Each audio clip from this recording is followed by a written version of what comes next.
আমরা জব্দ করার কাজটা করছি।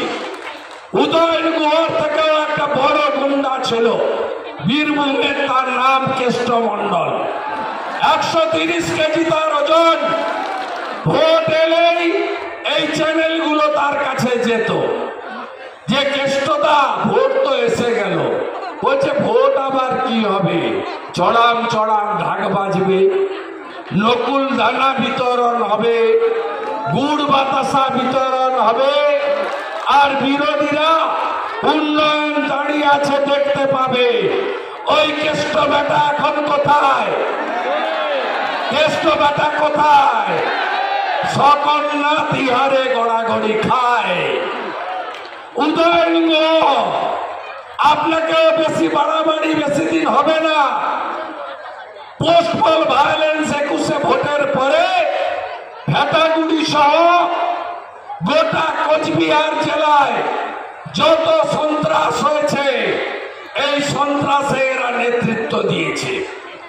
তদানীন্তন রাজ্যপাল এবং আজকের উপরাষ্ট্রপতি জগদীপ ধনকর আপনাদের পাশে ছুটে এসেছেন।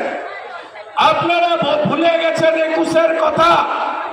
কোচবিহার জেলার 4,500 ভারতীয় জনতা পার্টি কর্মী সমর্থক এবং বিশেষ করে রাজবংশী এবং তফসিলিদেরকে, মাইনরিটিদেরকে ঘর ছাড়া হয়ে আসামে থাকতে হয়েছে।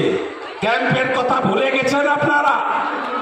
আপনারা কি চান এই হিংসা চলুক?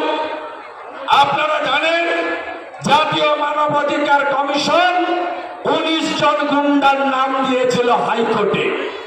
এই 19 জন গুন্ডার মধ্যে কেষ্ট মন্ডল ছিল, আছে জেলে।